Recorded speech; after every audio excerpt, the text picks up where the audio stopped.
Hello, people. Welcome to Illo Talk. I am Cory Kerr, and this is episode 121.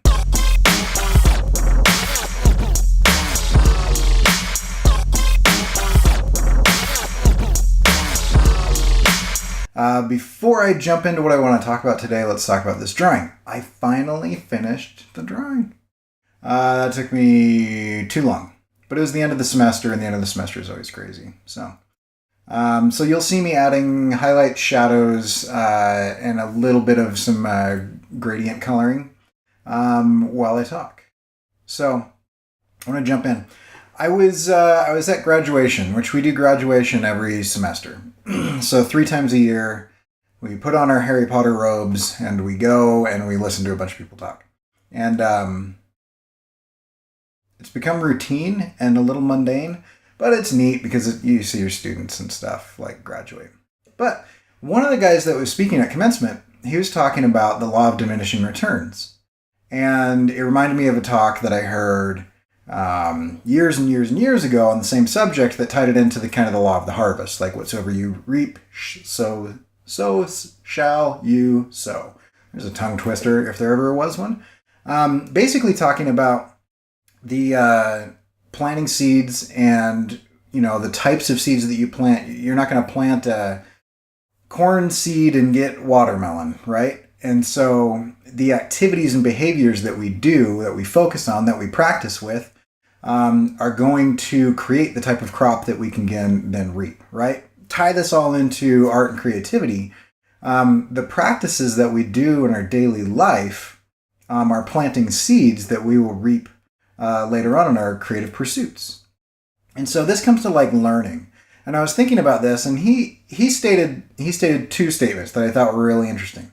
He said whenever he focused on position, prestige, and pay, he got diminishing returns, right?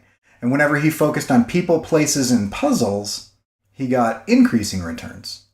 I thought that was pretty interesting.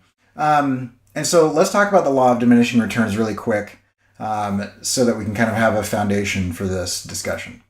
The law of diminishing returns is an economic principle that talks specifically about variables and increasing certain variables and what that does to production. Basically, it's a lot about like factory work, right? So imagine a factory. There are several factors that come into that factory's ability to produce a widget, right? The amount of floor space that they have, the amount of personnel that they have, the amount of equipment and machines that they have, the amount of materials that they have. If you take just one of those variables and you increase a single variable without increasing anything else, what they've noticed is that at a certain point, the increase of that variable actually reduces the amount of output that you have. For example, this is the law of diminishing returns. You have a factory, you have all the equipment that you need, you have all the raw supplies that you need, and you have all the people that you need. And you increase the number of workers, thinking if I add more workers, then I'll get more output, right? Well, eventually you will add so many workers that they actually get in each other's way, and there starts to be bottlenecks at specific things like, say, the machines that are running something. You have more people than you have machines, and so people are waiting in line to do that. They get in each other's way because you haven't increased the amount of space, and so people are kind of bumping into each other and walking around each other and getting in each other's way. So the increase of a single variable actually gets in the way of productivity. And the law of increasing returns also comes to artwork and things like that. I think it was Michelangelo or Donatello, one of the Ninja Turtles. Not actually Ninja Turtles, but one of the Renaissance artists that said, art is never finished, it is just abandoned in a good place. And I think art and the creation of a piece, it has a certain level of law of diminishing returns in the short-sighted view of it.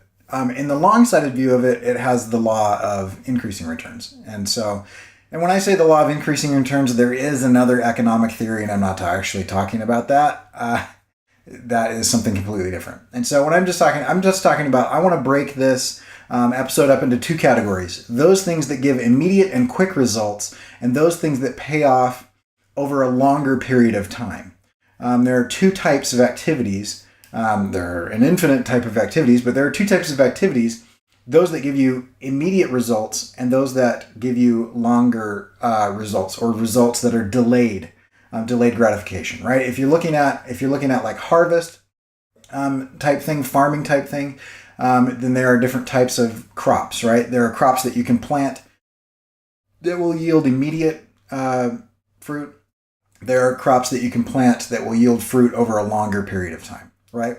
And so the gestation period, or the period in time from when you put in the work to when you reap the result of the work, it varies in time. And there are lots of different things. And I don't think that one is better than the other. In fact, I think you can use these in conjunction with each other. So if you look at something like the law of diminishing returns as an economic principle, and you apply that to learning a new skill, right? So let's say that I wanted to draw people better, right? Which is something that I personally focus on. Maybe I'll pull up a page here that I did. It's one of the first pages that I did in the first comics that I did, and it will show you my skill at that point in time. Let's say that. Pretty bad, right? Well, let's say that I'm not good at drawing hands. And so I'm going to focus on the pinky. And I'm going to figure out how the pinky works. I notice that the pinky moves kind of links somewhat to the ring finger. It doesn't necessarily move independently that often. And it forms a line along, and I start studying this pinky, right? And so as I start doing that, I've increased my skill in one variable on how to draw the human figure, right?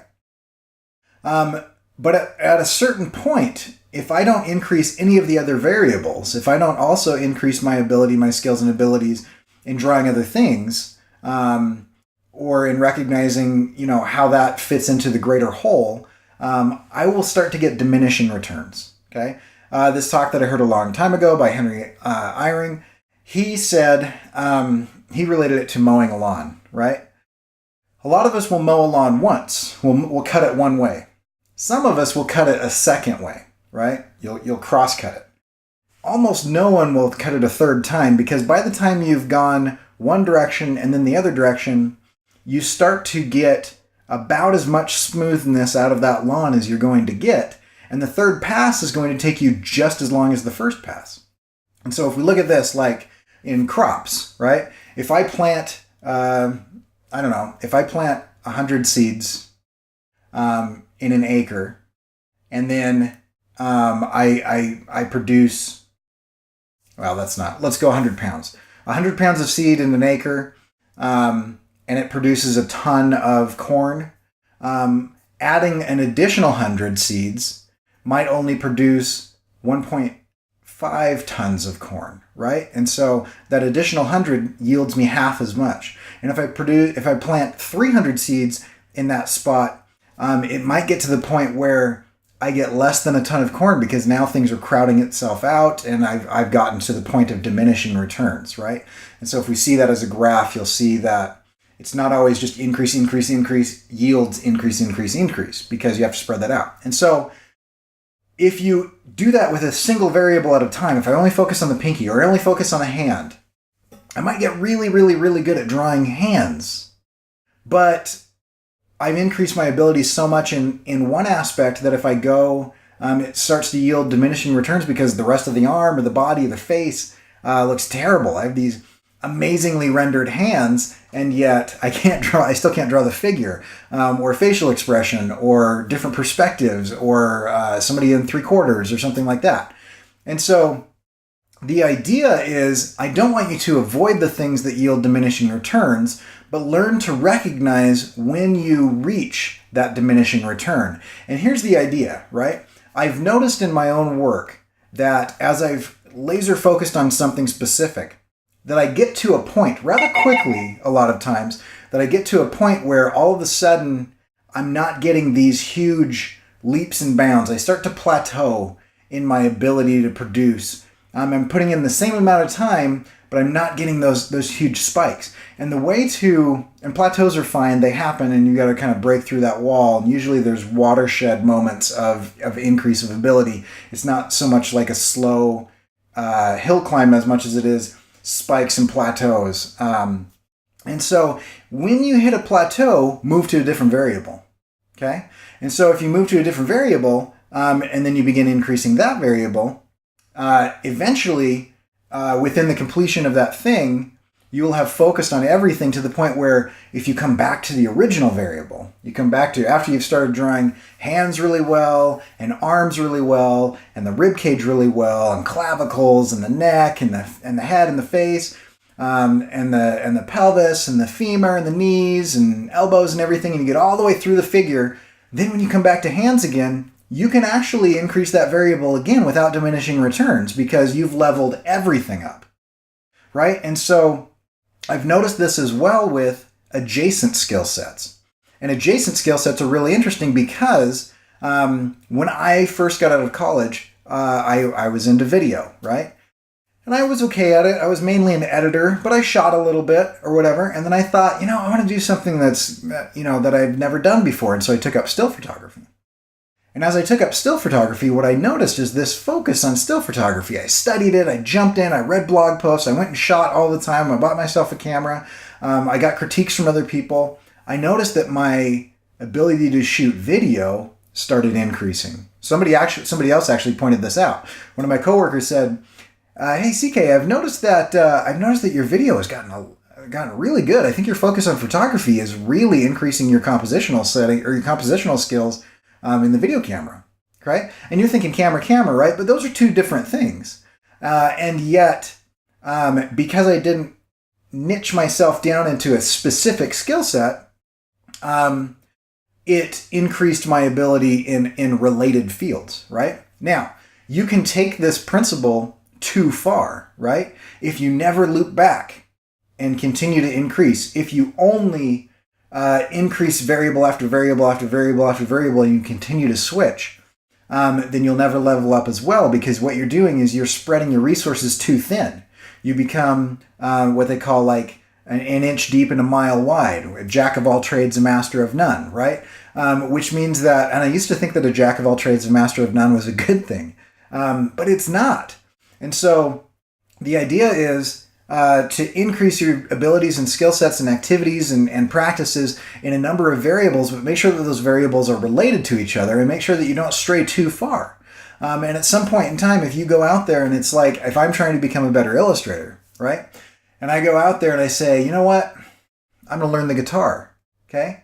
That's actually probably a practice that will increase my illustration, because something that increases my ability, my personality as a whole, will increase kind of everything, right? But if I stray too far and I say, I'm going to go out and I'm going to learn like proper accounting practices, and I get really into macro and microeconomics, and I begin to, teach myself how to do pivot tables in Excel, that is an adjacent skill set.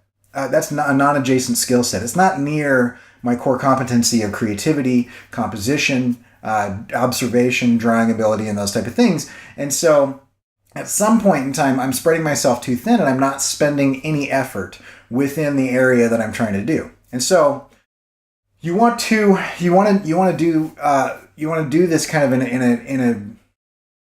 you want to follow your interests, right? I remember listening to Neil Gaiman, and he was talking about Terry Pratchett and Alan Moore, right? Both of whom he was friends with.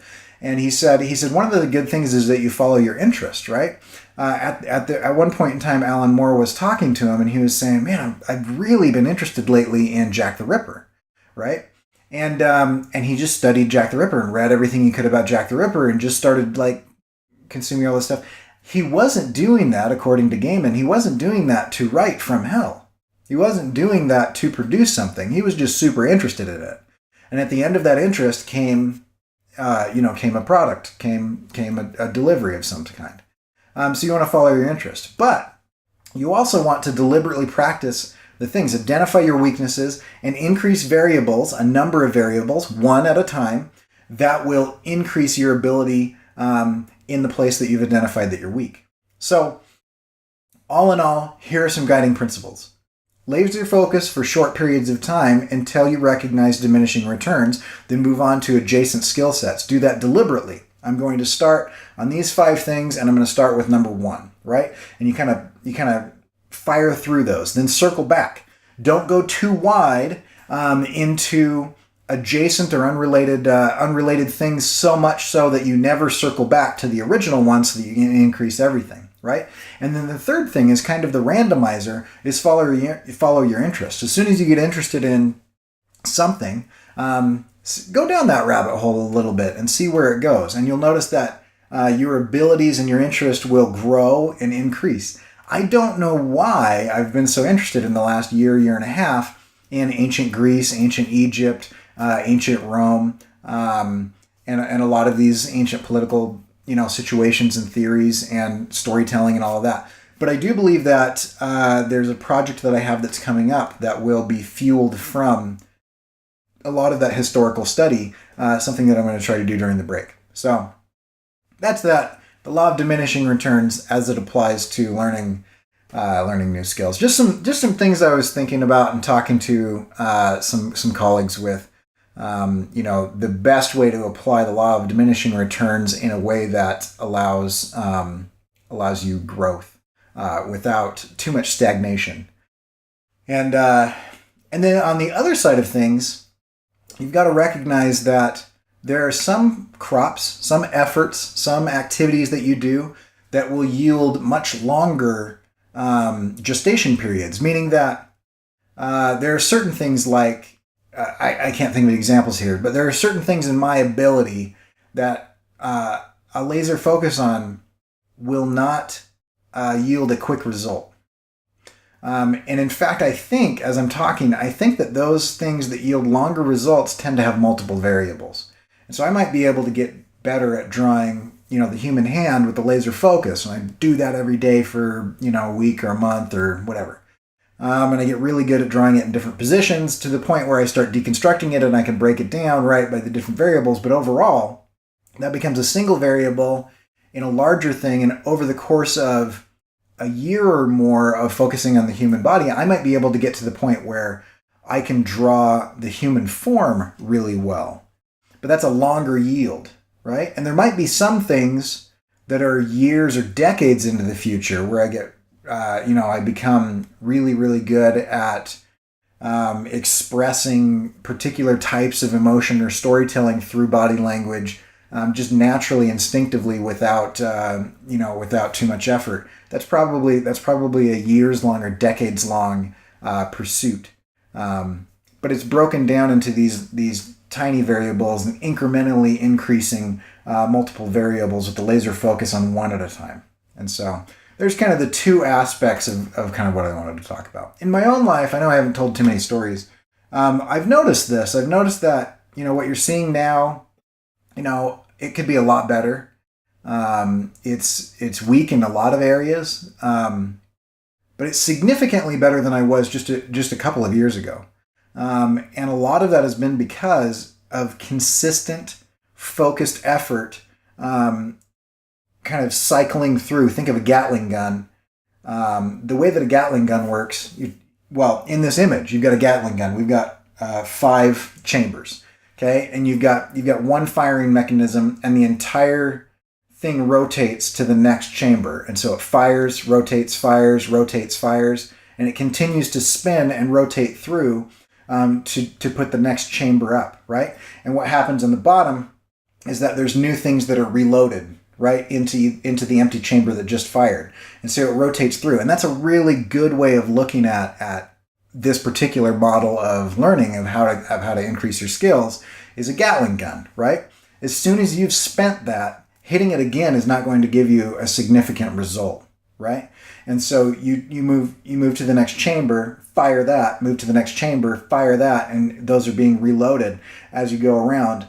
And then once you come around to the original one, you're that much better off. You're that much stronger of an artist or a musician or a writer or whatever because of the foundation that you've built, and you can continue to build that up. So anyway, a number of fun things are happening in my family. So the other day I'm rubbing my shoulder. As soon as I started talking about it, I started rubbing my shoulder. I kind of, in the 100 days of animation, I started doing pull-ups. I did that for a couple weeks. Then I did some crazy, stupid pull-ups, and I injured my shoulder, and then it fell out of the habit really, really quickly. And so we've noticed that our daughter watches a lot of TV, which I'm cool with. I like TV, and doesn't get out and be active enough. And so what we've decided is, as a family, we're going to run a family mile every day. So we're either going to swim laps or run every day of this summer break, because I've got a few weeks off from teaching. And so I have never really swam laps. But we have like an Olympic-sized swimming pool in the school that I teach at, and so I'm able to get in for free. And yesterday I did 4 laps, 8 lengths, and after running kind of a mile and a half, and just to show you how out of shape I am, I'm very sore the next day. It actually feels kind of good to be here though, and I'm anticipating some weight loss and some muscle build through some of this. So that'll be kind of fun. Anyway, hope you liked watching me color and draw this. This piece is available in its original artwork form, just the inked pages, on my site. And I don't know what I'm going to do with the colored version of it, but here it is. It exists somehow. So if you're interested in the original inks of this page, go to kuretake.com. And if you want to see some other process stuff of me doing this, check out my other videos. Look at the Illo Talk playlist. And I've shown some process things on Instagram and Twitter. And so you can catch all of those links in the description of this video. And that's what I've got for you today. I am out.